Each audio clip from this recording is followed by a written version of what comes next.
This is the Monday, October 30th, 2017 episode of The History Author Show. Visit our iHeartRadio channel or subscribe on iTunes to enjoy a brand new episode every Monday morning. Oh, New York ain't New York anymore. How I miss those old pals of mine. The sawdust is gone from the floor where we harmonize sweet Adeline. On the east side, west side, things ain't like before. There are tears in the eyes of the regular guys. Oh, New York ain't New York anymore. Hello, history lovers, and welcome. I'm your host, Dean Karayanis, and this is the History Author Show on iHeartRadio. This week, our time machine bolts on its studded snow tires for a freezing journey to the North Pole. A trip we'll make long before GPS, cell phones, Gortex gloves, or any of our modern survival equipment. We're signing on with Gilded Age men in search of scientific discovery aboard the schooner USS Jeannette. Returning to the show are husband and wife writing team Sandra Neal Wallace and Rich Wallace. They last joined us to discuss their book, Blood Brother, Jonathan Daniels and His Sacrifice for Civil Rights.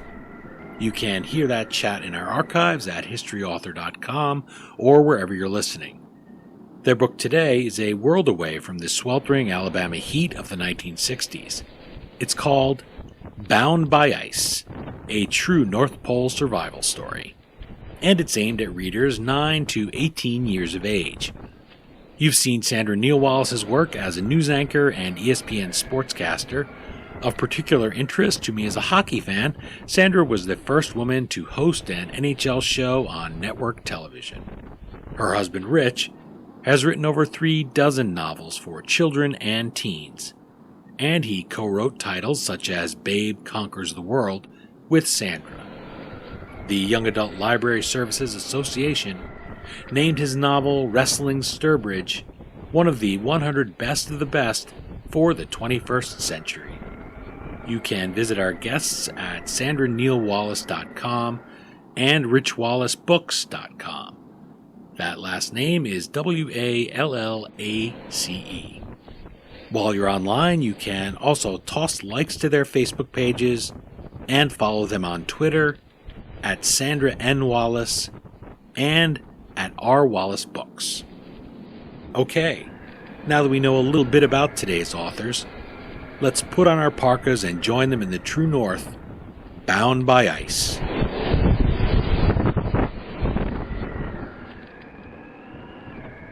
I'm joined via Skype by husband and wife writing team Rich Wallace and Sandra Neal Wallace.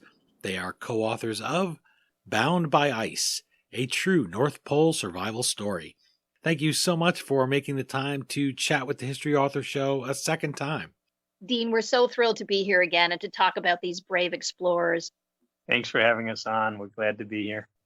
Well, I'm glad to have you here, and I was really glad to read this book. It reminded me of those adventure stories that I would read when I was a young person, and you'd have a man against the elements. You'd have somebody trying to survive.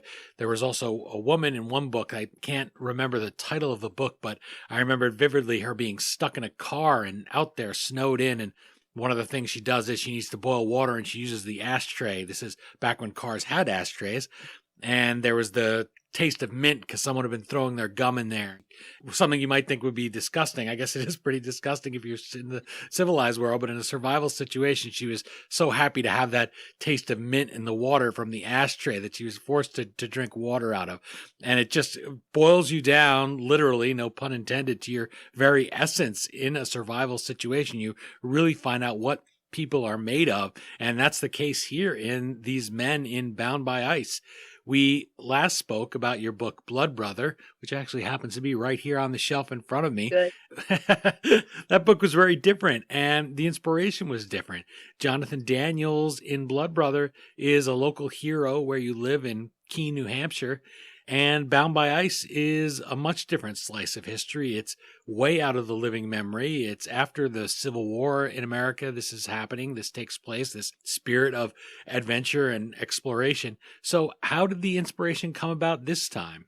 Well, Dean, different, and yet there are similarities. As you know, I'm drawn to stories about people who break barriers and become change makers. And, that means that they often risk their lives for what they believe in. In this case, in Bound by Ice, it was about advancing humanity through science and discovery. So I was really inspired by the courage those USS Jeannette explorers and their seemingly superhuman skills, which helped many of them survive. And their discoveries broke through some pretty serious inaccuracies about the Arctic, and they really changed polar history. But what really drew me in was their strength to survive and to help each other. That changed the mindset of future explorers and really made me want to write about their stories. What I was really blown away with by these explorers, I mean, yeah, they were naval captains and engineers and a medical doctor on board, but every one of these guys, from the lowliest sailors, had these incredible skills. Not just seamanship, but they were philosophers, they were navigators, they were poets. They were just interested in so many different things. They all wrote extremely well, which benefited us immensely because so many of their diaries exist from this expedition. I also think fear of the unknown, that fear factor of getting stranded somewhere is timeless. Just like that question, could you survive the harshest climatic conditions known to humankind? And for some of those Jeannette explorers, the answer, luckily, happily, was yes. But we really wanted to know, how did they stay alive? What did that courage look like? And quite frankly, who died and who lived? That's what we wanted to know. And reading about their survival skills and how they were tested physically and emotionally really, I think, is what young readers will find gripping about Bound by Ice. And that's why I hearken back to those adventure stories of my own youth, because that's who this book is aimed at. And I know that had I been a young person there, if this book was available with this great cover here with the half sinking boat and the ice, it's so dramatic. I know that when they would send us around those little catalogs at my middle school, it would have definitely been one that I checked off and wanted to read, because it does touch to that sense of adventure. It is that idea maybe why kids today play a lot of video games that are adventurous. Can't ever compete, though, with reading a great book that's real history that gets you into the moment and that reminds people, especially today, and young people in particular, of a time before anything like GPS or cell phones, where getting lost really meant getting lost. Today, it's not really possible for it to happen anymore when you think about it. It'd be very hard if you were writing a novel today to put people in this sort of situation. It would be a challenge, get them completely away from any sort of technology. They'd probably have some sort of map. They would have something. And the whole fact that these people are going into what the title of chapter 1 is, which is the great unknown. Anywhere we go today, somebody has been there before, so that's completely different. You have a quote in there. You say, adventurers imagined a warm tropical sea at the top of the world, so they really didn't know what they were in for. Maybe this was a relic from the earlier warmer periods before the Little Ice Age in human history, when the Vikings traveled to areas like Greenland, not yet covered by ice, but whatever the source, there were these legends that drew men. There were these stories, just like Columbus thinking there were monsters out there. You look at those old maps when you're young and it says, here, there be monsters. And it's just sort of that big white area that no one has tread before. With those legends in mind and the temptation to these brave adventurers, there comes this craze known as Arctic fever that catches on. Everybody wants to be the first to get through this fabled Northwest Passage and journey there and discover what they think will be a warm paradise.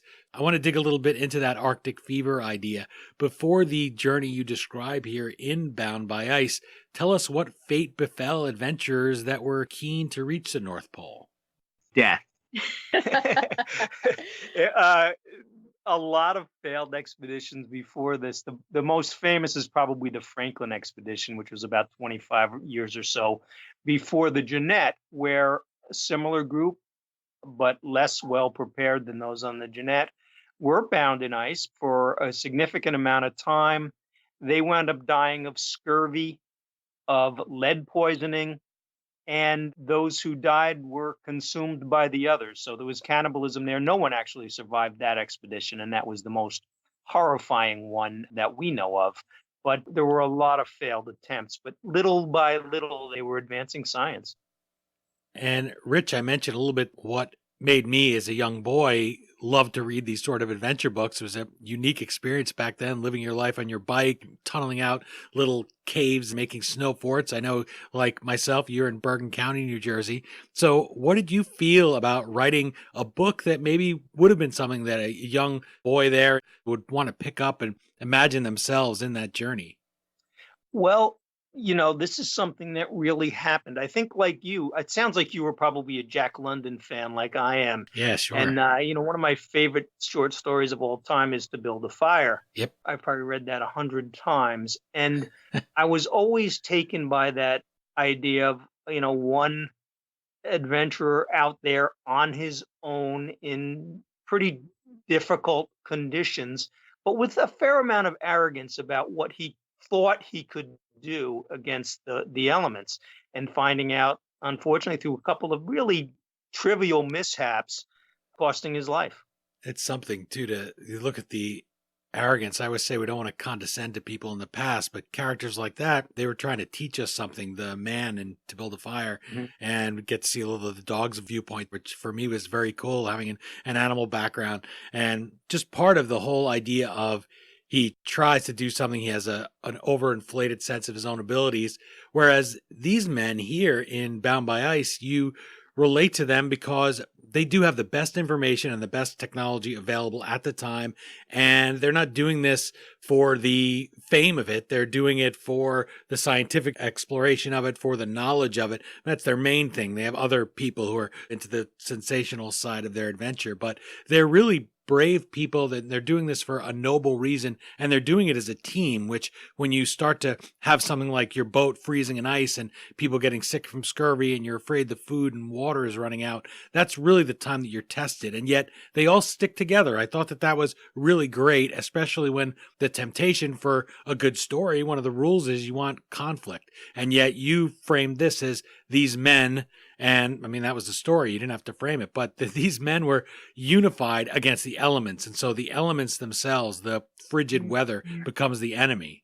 Yeah, I totally agree, Dean. I mean, there's no doubt that Bound by Ice is the ultimate true story of adventure and survival, but, it also demonstrates the best of humanity. So once the quest for the North Pole turns into a race to survive, the crew really chose to work together and to help each other live. And they shared rations and carried each other when necessary. So in the worst of conditions, they never lost that empathy or kindness. So they were willing to die to advance science, but they also did everything they could to help each other live. And that's what I found incredibly remarkable.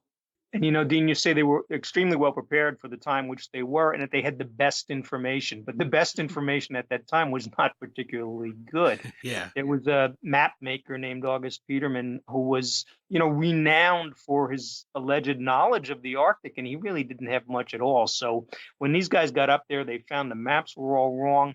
His theory that there was a warm ocean current that they could follow right up to the pole was absolutely fatally wrong. And this guy was revered at the time, and they believed him like everybody else did. But ironically, August Peterman never traveled anywhere. So he was an armchair adventurer, but that's who they were relying on for their lives. Wasn't he the one who never left France or wherever he was to actually travel there? Germany. He never been anywhere. Yeah. They were cursing him a lot.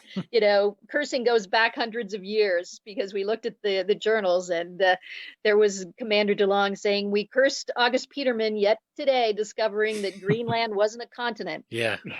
Lieutenant Commander George Washington DeLong, you mentioned there, he's the leader of the expedition in Bound by Ice. Who was he, and how did he come to be in command of the Jeannette? He was pretty well shielded by his parents, especially his mother. He wasn't allowed to go out and boat or swim and make snow forts, those sorts of things. He was kind of bookish, and he really he had this sense of adventure, and he finally talked his parents into letting him go to the Naval Academy. And from there, he became a very revered commander of ships. And one of his expeditions was in the Arctic, over on the east coast of the North Atlantic there, where he had been on a rescue expedition in pretty treacherous waters. So that was kind of what set him up and made him recognized as somebody who could command a journey like this one. And that's when he really fell in love with the Arctic, Dean. But he was also deeply in love with his wife, Emma. She was an independent woman who insisted on being with him on that test voyage of the Jeannette from France to San Francisco. They were so in love with each other that DeLong rowed in a boat with Emma right up to the Jeannette just before the voyage began, and he kept a lock of her hair in his pocket. And that really struck the other crew members who were watching. People like engineer George Melville, who felt married to the sea and he had a lousy marriage. So reading the love letters between Emma and George DeLong and how they may never see each other again, that was really heartbreaking for us to read. And it really spoke of the humanity of these explorers. And think about that trip from France all the way to San Francisco in the days before there's a Panama Canal. And this is not as if they're on a luxury cruise by any means. I think, well, the two of you, here we go. You're a husband and wife writing team. I'm sure the idea, no matter how much we love our spouses, of being jammed on a tiny, tiny boat with things like seasickness and the water going up and down, and there's not even anything to read you didn't bring with you, that'll test a relationship. And theirs certainly survives it, and they come right off the boat loving each other. It's kind of nice. Yeah, Emma said that was like the most memorable period of her life, was that trip where they were bringing the Jeannette from Europe to San Francisco to actually prep it for the voyage north. And they brought their little daughter, Sylvie, with them. And like Rich said, she cherishes the memories of those months, and as he did, and felt that that was the most poignant times of their lives. So they were really united, and she supported him completely in what she did. She came from a nautical family, and she understood and honored his mission and his quest to advance humanity, advance science, and they knew full well that they may never see each other again. They knew they wouldn't see each other for a good 2 years, and that there was a strong chance that they would never see each other again. And yet he still gets on there in the name of science and exploration. Mm-hmm. Mm-hmm. You fill Bound by Ice with a host of colorful people like the DeLongs. You include what you describe as an all-star crew. These men are really bound together there on the ship, and they pull together. They all have their own skills. It really is a great story. It's almost like a Star Trek adventure where everyone brings their own piece to the narrative. The cast of characters, though not on the boat, includes James Gordon Bennett Jr., owner of the New York Herald. I mentioned that idea of sensationalizing the trip and trying to make a buck out of it. How does he inspire, support, and exploit the DeLong expedition? Mostly exploit. I mean, he was what you would think of as a tabloid type of editor today. He had decided that, this Arctic fever, this race to the pole, would sell an awful lot of newspapers. So he had telegraph equipment on board, telephone equipment on board. None of this stuff actually worked, but they were supposed to be sending regular reports back to the Herald so that the world could follow what was going on with this expedition. Once they got out of Alaska, there was no contact whatsoever with the ship, however. Yeah, he was an aristocrat, Dean. He was also a playboy who loved to drink and sail and really cause a sensation both personally and in his newspaper. So he never hesitated to publish untruths or fake news. So fake news was alive and well hundreds of years ago, before today. His real appeal to fund the voyage to the North Pole was because back then the North Pole was the greatest unknown frontier on Earth, and his ego really wanted him to be a part of discovering it.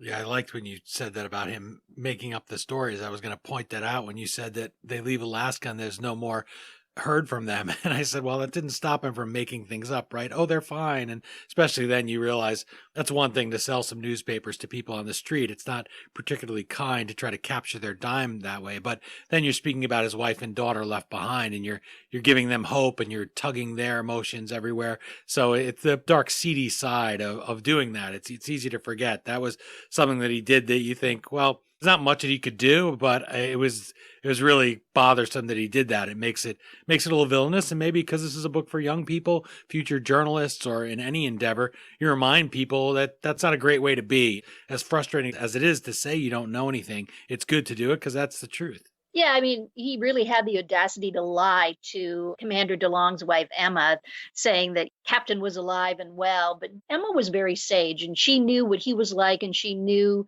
about the fake news happening in papers. So she didn't trust him and was quite worried along the voyage and was able to read between the lines. She had a great feeling that she'd never see her husband again. You dug into a lot of those old newspaper stories, which is something that I enjoy doing myself.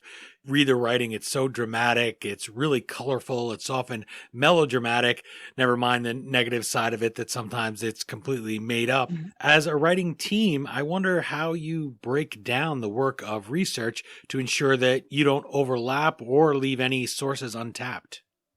Well, like you said, there was so many truths that we found in primary sources, and Rich may have a totally different answer than I do, but I really feel that working with another journalist like him on research and co-authoring long-form nonfiction projects with a great writer like him who writes nonfiction as compelling as his fiction is a win-win situation for me. So first off, what we do is we both read the same research materials and we choose the sections then that we want to write about. So to some people that may seem counterproductive, but it really works for us. And it really enables us to become editors of the manuscript and to keep both of us on point once we determine the focus and the trajectory of the story. So for continuity and flow, we become each other's editors before the manuscript even gets to the editor of the book.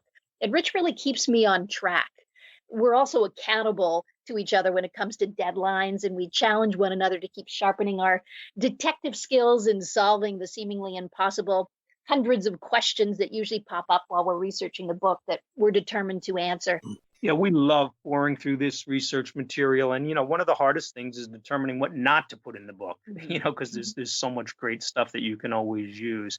Sandra always pushes me a little further than I would normally go. And that is for the benefit of everything that we do. She is absolutely relentless as a researcher. She's always making that extra phone call. She's always finding that extra piece of material. And me just following her lead on that is the best that I can hope to do, because I've never seen anybody like her. Thank you.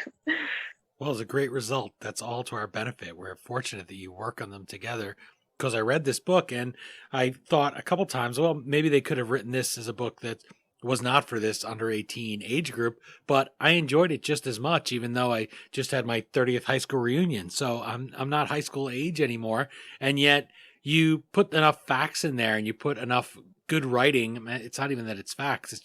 It was just a solidly written book, and it keeps you right in there with them on this ship. It's the ultimate crucible in writing there. They're bound by ice. They're on the ship there as the ice closes in on them eventually. They're languishing aboard the Jeannette, and we're right there with them. And if you have, as Theodore Roosevelt said, why you went to the Amazon on that great doomed adventure, because it was my last chance to be a boy. There's that part of in all of us, or of a girl, if you're Sandra, where you want to go on some kind of adventure and try to find this Shangri-La. They start to have challenges from the very beginning. They persevere together.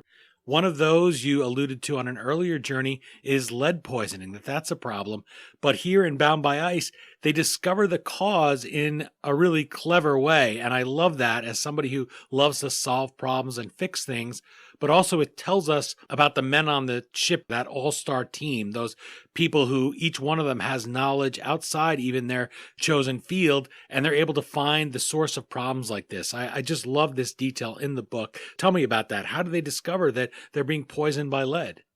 They'd been out in the ice for a good year and a half. And actually, there were two different groups at that point, just because one small group of explorers had gone off because they had actually reached an island. Even though they were still locked in the ice, they were drifting. So they were moving from place to place. They couldn't control where they were going. But there was an island in the distance. So George Melville led a group that went off to explore that island. And they all got sick. At the same time, concurrently, the people back on the boat were getting sick too, and they didn't know why. There was lead poisoning, was what the doctor surmised that they had. They had terrible cramping and things like that. They thought it was probably from the distillation of the water, but it turned out that wasn't it. They thought maybe some of the pellets that they used to shoot seals and ducks had caused it. And then someone found out, well, there's bits of solder in these tomato cans. We've been eating canned tomatoes for a year and a half. The acid in the tomatoes was leaching lead out of the cans. So this wasn't a factor when they first took off, but after a year and a half, 2 years or so, it had built up enough that they all developed symptoms of lead poisoning. The irony was that they thought they were so good at solving the scurvy issue because they had a lemon and lime juice on board, and they ended up being sickened by lead poisoning. So had they not discovered it when they did, we might have had a large part like the Franklin. So many of the Franklin crew dying of lead poisoning. So they pretty much caught it on time and stopped eating the canned tomatoes and relying more on other provisions on the ship and also hunting and eating meat. Yeah, I remember when we were writing that section and Sandra saying, I forget the exact line that she used, was like, these guys have been surviving incredible odds for nearly 2 years now, and they're going to die of canned tomatoes. Right. Yeah. And that's what we said, who shot the tomatoes. So Yeah. Well, and that's a funny thing because they weren't laughing at it at the time until afterwards, but it's that kind of thing where they are looking, and if you don't know something basic like that there's lead in the solder rather, you would have no idea what the source was. And you read that sometimes in history books and you want to yell at the poor people in there who just through no fault of their own are ignorant of it. But that is one of those knowable facts at the time. And how fortunate for them, they have somebody who thinks through the process and wonders how that happened, because that wasn't something that they thought that they would face. And here they are getting lead poisoning and wondering what is the source of it. One remarkable thing about these people, they were laughing about that when they discovered it. You mentioned, the boyishness of these guys at one point. When the ship was first bound by ice and a large iceberg and an ice floe was crushing the ship, this was about a year before it sank. And people like Melville and DeLong and the other officers were really concerned that, oh my gosh, this ship might sink now. They went outside and they found the sailors playing on this giant iceberg that had crashed into them and sliding down it, like it was a playground and just having fun with it. And there's so many instances like that where somebody gets dunked headfirst into this nearly freezing, salty ocean that they break through, and everybody else just laughs about it and pulls them out and says, oh, you'll be fine. And those are the human elements and the riding of the emotions that we really wanted to bring out in the book. Thank you for the compliment early on, talking about having the readers feel like they were in the moment. That's what we really want the readers to get, a sense of being embedded on the ship in the Arctic and experiencing the trials and tribulations and the personalities of these crew members and the mistakes that they make, and also the genius discoveries and patch-up jobs that people like Chief Engineer George Melville did, making windmills and figuring out how to purify water. I mean, he saved the day a countless number of times. He was amazing. He had some great words, did DeLong, to say about him. As I was reading Bound by Ice, said, wow, this guy was a good leader and he had good people. He assembled a great team. And if they couldn't do it, nobody could at that point. And unfortunately, they were just completely wrong about what they were going for. But to be stuck on that boat, to be there, then have all these challenges, poison, trying to get food, starvation, no sunlight, all of these things. That was a great way to put it. All-star team. These people all pulled their weight and pulled in the same direction. And I think reading it as a young person, you'd be drawn to that just the same way we are to sports or anything else where we have all these people that are pulling in one direction and going for a common goal. It really is an inspirational story. Thank you. Well, Dean, we couldn't believe that August Peterman told them that Arctic water doesn't have any salt. Oh, yeah. You great. can just melt it down and drink it. And, everyone believed him. And of course, when they went there, they were cursing Peterman again. And there was George Melville, who had to create a filtration system because it was loaded with salt. Yeah. So You posted that on Facebook. My first thought was, but nothing comes for free. It requires a lot of fuel to be able to boil it and to be able to have the desalinization process occurring right there. And people drink a lot of water, human beings. So these are all tough things. And through no fault of their own, Theodore Roosevelt's expedition that I mentioned to the River of Doubt in South America, the things that they made mistakes on were knowable things. So that's frustrating on a whole other level. But they were going to an uncharted place where they thought it would be a very easy tributary to the Amazon, the main Amazon, which it wasn't. But They didn't bring the right boat. TR brings his whole library with him, which is insane. I'm sure he would have included Bound by Ice in his library. But this was unknowable. So they're just going literally into the unknown with only their wits against the elements. And that's such a great story. It's really an iconic thread that runs throughout human history of just going into the unknown boldly with your wits and counting on yourself. Yeah, DeLong kept these really detailed journals, writing every day or several times a day about what was going on.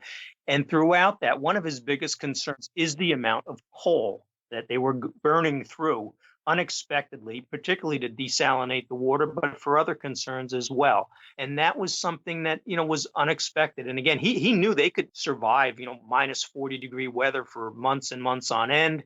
They had enough food. They could shoot seals. They could shoot polar bears. They were going to survive under any conditions, but if they ran out of coal, forget it. They freeze to death. Yeah. And by the way, minus 40, you said that kind of casually, which I would have expected from your wife being from Canada, like my wife would have been casually flip over. Oh, negative 40, but negative 40. If you have not experienced, it's really cold. And I know my wife, when I mentioned that temperature to her once, she said, well, once you get below like negative 25, it's all the same. It's just so cold. You can't even register it, but that is extremely cold. And I know when I first visited Winnipeg one Christmas many years ago to visit her family, I was out there and she said, you can't come. You don't have the clothes for it. Talk about not being prepared. And this was knowable. And, I thought, oh, well, I've been through winter in New Jersey. Well, so what? I put on another sweater, right? Put on a hat. No, your skin will freeze. These are all the kind of challenges that they're facing there. So negative 40 is not to be scoffed at.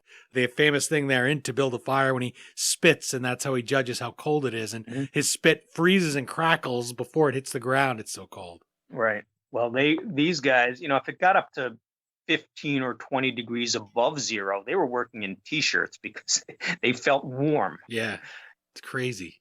And to go knowingly into that, we never want to go up into that without your parka and you have a car and you have a hotel 10 feet from the hotel to the car and you're freezing today. So they were really made of strong stuff. Mm-hmm. Yeah, once the voyage became a race for survival, it was a battle against those harsh winter elements. We were talking about this minus 40-degree cold, but just as punishing for the crew were those uneven ice flows with mountain-sized ice piles that the crew had to scale while they were lugging these rowboats. And, they went snowblind, they were exhausted, they were too weak to hunt. And what they did do, like Rich mentioned, was they saved their notes and journals. And because of that, explorers after them were actually able to get to the North Pole and to decide to bring things like skis for transport instead of rowboats, and to build snow forts instead of hoping to find abandoned huts. Yeah, know that there wasn't going to be fresh water up there for them to drink. They knew that they needed something to keep themselves hydrated. Yeah. My guests are Rich and Sandra Neal Wallace. They are co-authors of Bound by Ice, a true North Pole survival story. You can visit them at sandranealwallace.com and richwallacebooks.com. And you can follow them at the Twitter handles Sandra N. Wallace and R. Wallace Books. And while you're on their Facebook pages, liking them, you get a lot of great alerts and little add-ons to the book. This is the great thing about the modern internet era, is we can hear from our favorite authors all the time, and we can get a little extra piece of their research sometimes, because I know they have a big pile of it and you can't fit it all in the book. Kirkus Review calls Bound by Ice, quote, a gripping account of a disastrous 1879 American expedition to the North Pole, and writes, quote, the authors skillfully incorporate quotes from journals, letters, and official documents. Vivid language and narrative techniques such as cliffhangers maximize the drama, while well-chosen anecdotes convey the personalities. I chose that review because it digs into the craft of writing and lets us see some of the marks your ice pick left on the project, so to speak. How did you climb this mountain of adult subject matter? You talked about the mountains of ice. How did you go up against that with your little ice picks and chisel it down into a narrative that would hold the interests of younger readers and adult readers and end up being a book? I'm holding it here in my hand, which is, it's not massive, huge, heavy tome. If I was going to go and wait somewhere maybe for somebody to bust up, I'd stuff it right in my pocket and just be able to pull it out and enjoy it. So how did you do that? That must have been a huge feat. Well, you're right, Dean. It took time and it was a mountain of primary sources from, let's see, we had letters, journals, and depositions. But through all those artifacts, we carved out the personalities of the crew. That was what we were really interested in. That's where we always start. And you talked about the Kirkus review. There was a recent review about us that just said not only do they want to know all the facts, which is so true, but they want the feel of the settings to mingle with the hopes and fears of the characters. And that's really our goal. So the voices of the crew really guided us, don't you think, Rich, for the narrative? We let them tell the story, and then when they couldn't speak, we did. Yeah, when we were thinking about this book, and we knew we had so many great firsthand resources. I mean, literally these journals that they lugged across the Arctic ice to Siberia. 45 pounds. Wow. And also, smaller journals from the ship's doctor, from the naturalist, the book that George Melville wrote. Reading through those, DeLongs journals, I mean, he records temperature and ice thickness and a lot of mundane stuff in there, important stuff for science, but we would go through and really find the places where he talked about conflict, or he talked about the despair, or the few moments of real joy that happened. So finding those high points and stringing together with our own narrative specific excerpts from those journals that help tell the story in their words. Yeah, and we always have an eye of history context. We really feel that when it comes to history, knowing our past gives us an understanding of where we came from, and then that promotes critical thinking. So we think it's vital for young readers to know how our world got to this point, how humans have navigated life before them, often badly, but also in this case, really heroically.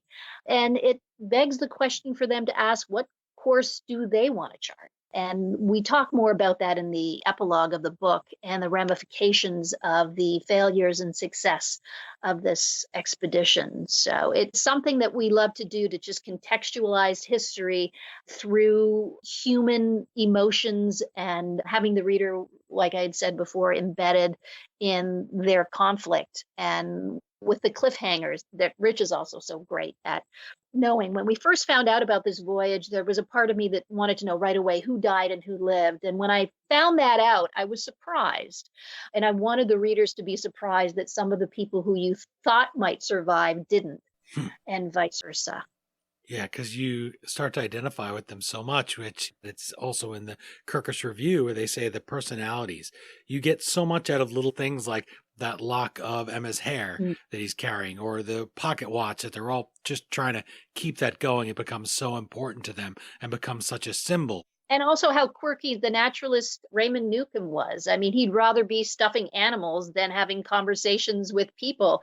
And he was so protective of his taxidermy that he hoarded all those stuffed animals in his cabin. And then they stunk so much that Commander DeLong ordered him to get rid of as many as he could. And he was devastated by that. So he pulled out a pencil, and these guys were expert illustrators, and he illustrated all the new Arctic animals that he identified before he dumped them to be eaten by dogs. to be eaten by dogs, or they had put in the water. They had a couple of dozen dogs on this journey too, which we talk about them a lot. There's a whole chapter devoted to the dogs, and you see them throughout the book. And we also write about the annoyances. I mean, not only were these crew members just dying to have things like pumpkin pie and oysters after noshing on pemmican for a year, but there was one crew member who just had constant horrible jokes and was really annoying on the piano.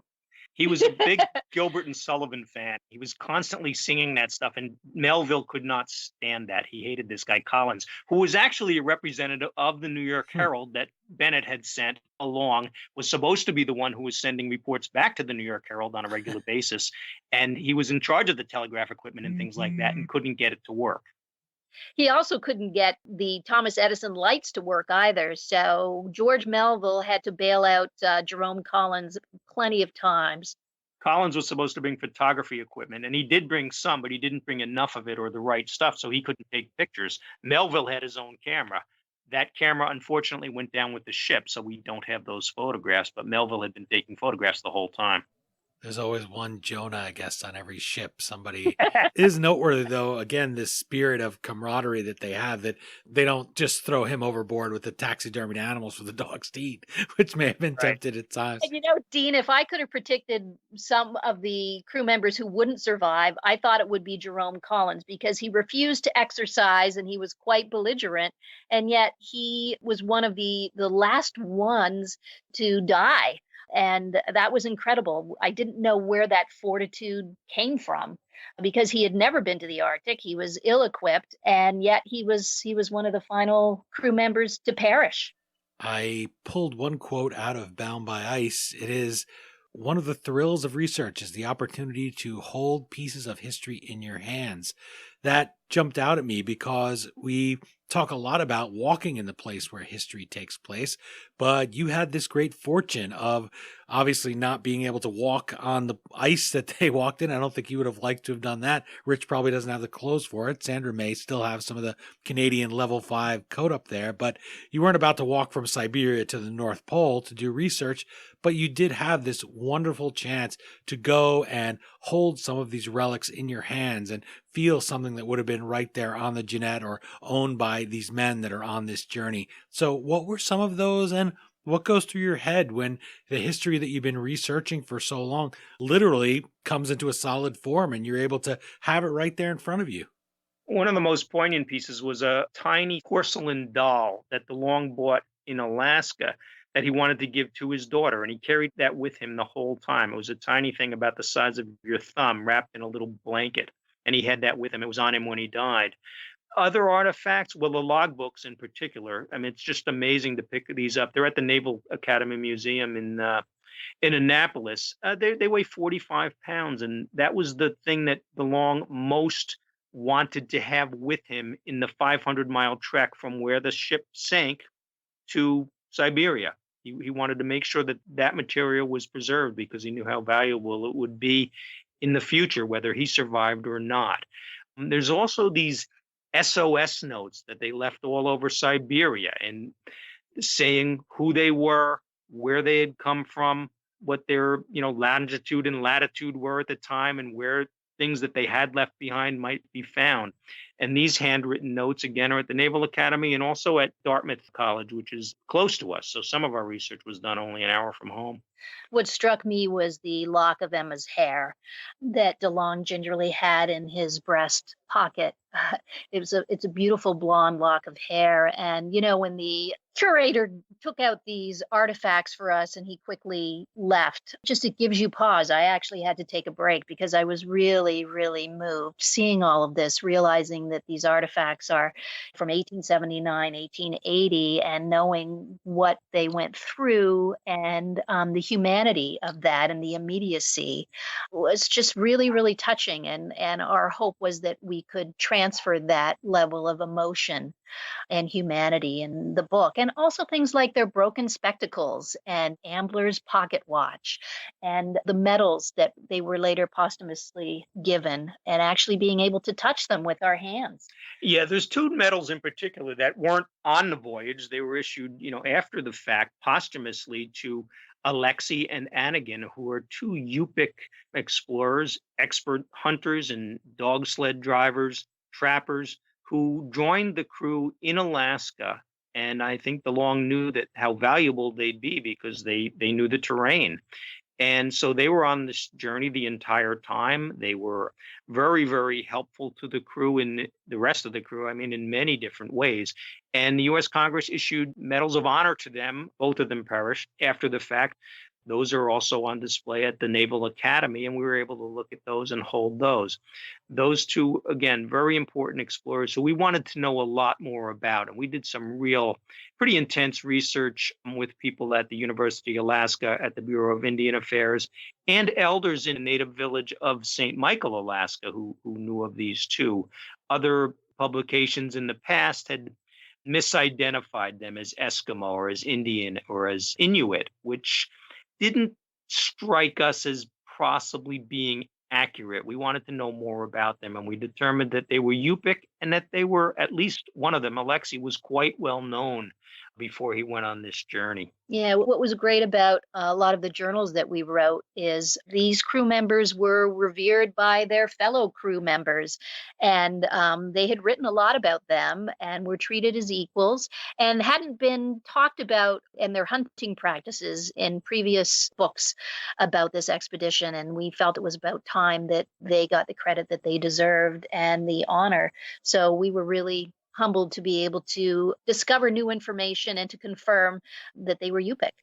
That's a great thing about the book too, when even though it's retelling a story that happened so long ago, I talked about expanding the frontiers of knowledge. And that was one of the things that was prominent in the book. When I thought about it, I thought of them meeting people and just not knowing, the same reason that Columbus thought he was seeing people in India when he arrived in the New World, because they just didn't know and they just wrote down what they thought was the closest they could come, just like the animal species there, and just like seeing the water and finding out for the first time what was really in it. They didn't know who these people were, and so you were able to add that to the historical record and give them the proper identification, give them their humanity and their culture back. Yeah, and it's always so gratifying to be able to dispel ignorance. And, when I was first reading about this expedition, I was so hoping that Alexei and Anakin would survive. And, for Anakin, he actually survived the 22 months and ended up contracting smallpox in Siberia and dying that way. So really, really heartbreaking. But again, the heroism of all the crew members and especially of Alexei and Anakin just really fueled us to look for answers and to write this book more deeply. Once they got to Siberia, the groups had separated. There were three groups. One group vanished in a storm. DeLong had a group and Melville had a group. And by the time they actually got to Siberia, they were a couple of 100 miles apart, and neither knew if the other had survived. And Alexei and Anakin, because of their hunting skills, really kept both of those groups alive. You mentioned that lock of Emma's hair and about holding that artifact in particular and it making you emotional. When you live with a book for the years it takes to research and write it, really seeps into your subconscious. And so I was curious, something I have never asked another author before or a pair of authors. Were there any dreams of being stuck in Arctic ice or subtle changes you found yourself making as you picked through the information you needed to write Bound by Ice? Did it work its way into your mind in such a way that you thought, hey, is the car full of gas before I make this trip because I don't want to get stuck? Was there anything like that? Not necessarily. I do remember, we were doing the bulk of the writing of this book in the winter, and I remember going outside barefoot in the snow just to get that feel of what these guys were experiencing for, every moment for months on end. And it wasn't real pleasant. And I also spent time in snow trying to see if I could write a journal like Commander DeLong did and with that blue pencil. And I failed miserably. And he did this for months. And he somehow sharpened that pencil with a knife while he was frostbitten and dying of starvation. So I wouldn't have lasted a day, Dean, to be honest with you, even though I'm Canadian, I'm a Canuck. Just the skills that they ended up having. And, you think about the last days, their dying days with rags around their feet and, not having eaten for days and days or having anything to drink. And they had the fortitude to say, I'm going to die, but I want our notes and what we've learned to survive. And that became their priority. And I don't know if that would have been my priority if I was faced with starvation. Yeah, he's going to die and you're worrying about keeping the journal, or you're starving, you're tired, you're all of these things. You've been lied to. You're feeling betrayed by this map maker and all these other things. Your spirit has to be crushed. And yet he's putting that pencil to that tiny slip of paper and making sure that he keeps notes, because his goal, just speaking there of DeLong, is to advance the science of it. So it really is that idea of the elements versus them on that ship. And when they end up being off at like his last hours, he's still going to continue that mission. And it's really a defiance. It's a boldness that he has throughout, that they all manage to say, they're going to have their ideals, their goals, and they're going to survive somehow. They're going to make something come out of this and achieve what they must. And they know that by doing so, they're helping people who come after them not make those same mistakes. Yeah, I mean, I don't think it was ego, and I don't think they wanted to have their names in the history books. I really don't think that was it. I think it was to advance science and humanity and to help others then further and to discover the North Pole and to not make the same mistakes and to learn from their expedition. And right now, the DeLongs measurements are being used by NOAA, the National Oceanic and Atmospheric Administration. I think that's the right acronym. They're transcribing DeLongs notes and comparing the thickness of the ice, the temperatures, those sorts of things to what's happening today. And that's helping them track the extent of what we're finding. I saw a quote in a National Public Radio interview recently where one of the scientists said, the type of ice that locked the Jeannette in September of 1879 no longer exists at that point in the season. That those kind of ice flows don't occur until much later in the fall now. So that's an indicator of how the climate has changed quite recently, but also especially in the last since 1879 when the Jeannette went up there. Yeah, their meticulous ice measurements from 1879 have really been used by citizen scientists and scientists studying climate change and global warming to prove that it actually exists and how quickly it has occurred. And we talk about the explorers themselves feeling like perhaps they failed in their mission, but they really had so many successes. They discovered, of course, that Greenland wasn't a continent, that there wasn't a tropical polar sea. They discovered Arctic islands. They identified new Arctic flora and fauna. And the remnants of the boats that were discovered on ice floes years later, that information was able to have future explorers actually find the North Pole, construct the right boats, and to go the right way to find the North Pole. It's easy to feel that pity for them, feel like they failed, and to feel condescending to people in the past that were just ignorant. I mean, they weren't dumb. They knew as much as they could get their hands on at the time. Those men on the Jeannette, it wasn't their fault that they thought they'd find this tropical Shangri-La. That was what was agreed upon at the time. That was sounded pretty good, right? And certainly they'd seen and heard of many fantastic things before as people explored the earth and found, say, something like the platypus or some amazing new technology like the telegraph. Think what that meant to people just a generation before. In 2016, it seems relatively recent. I wanted to mention some of these expeditions today so that we don't get too full of ourselves, maybe as readers and as people who read the news, and remember that there's still so much to be learned and there's still danger. Maybe a little touch of thinking that we know everything because of our technology. We hear of ships like the Polar Queen and her crew that sought to travel a similar route, and they expected to find it open. They thought that it would be completely ice-free, and they ended up stuck and in Russia, so not too far from the same idea of being in Siberia. People don't always know. There still has to be people that go and push the frontiers of what we know and go out there and try. And these are young readers you're aiming at. So as two people who obviously care about telling the history and care about inspiring young people, once they finish reading Bound by Ice, what do you hope they'll take from it as a message, not just to love science, not just to respect science? And today people say believe in science, almost like it's Santa Claus or something, but I prefer to think of it as believe in the scientific method. Go about things meticulously as these men did on the Jeannette and know what you're going into, judge the facts, record things, test your theories, be able to be alert for outliers like the lead there in the tomato cans. What do you hope that your young readers will take from Bound by Ice as they go and become a new generation of explorers in their own chosen fields? I think just to develop a sense of curiosity about the world, no matter what field you're going to go into, to always be open-minded and always striving to find new things and not be, single-minded about any kind of a quest. As I mentioned in the beginning of the interview, these guys were musicians, they were poets, they were amateur scientists or professional scientists, however you want to put it. They had a wide range of interests, and that's of value to anyone. I also feel it's important to respect nature. Earlier on, Dean, you talked about danger with the ice. Well, right now it's dangerous to not have ice in the North Pole and in the Arctic. I believe the first time this year ever, hasn't been a need for ice crushers and for tugboats and boats to crush ice to get ships into the Arctic. That tells you that, we're in danger of, we need the Arctic to keep the world and the earth cool. And hopefully there will be new scientists reading books like this, trying to figure out how we can solve that issue, how we can keep our earth healthy.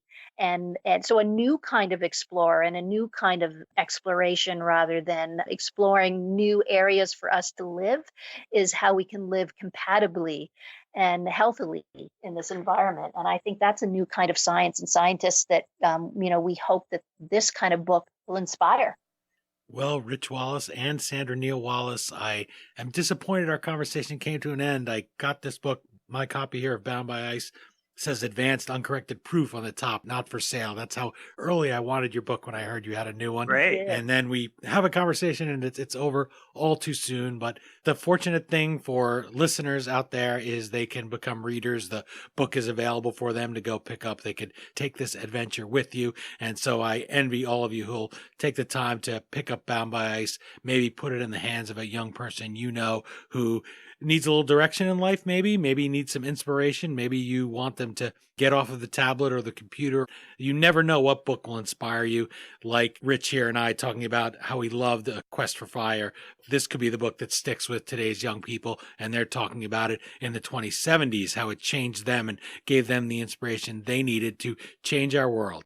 It was worth it to put that 6-centimeter thick jacket on that I bought just to visit Manitoba last winter and have it on while I read this book so that I would feel warmed up. I wish you all the best of luck with Bound by Ice, and I look forward to talking to you next time. I'm sure your next book will be a great and enlightening read, just as Bound by Ice and Blood Brother, which we spoke about last time. We'll have more books to discuss with you. Absolutely. Thanks Dana. so much, Dean. And I'm wearing my Hudson's Bay coat in solidarity with you.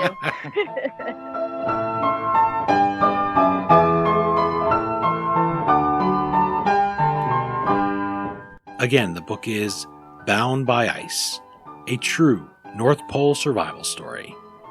As always, you can find the link to purchase your copy at historyauthor.com.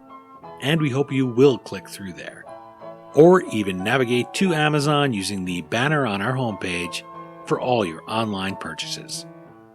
You go to historyauthor.com, our banner takes you to Amazon, and Amazon.com gives us a small percentage of every purchase you make at no additional charge in your shopping cart.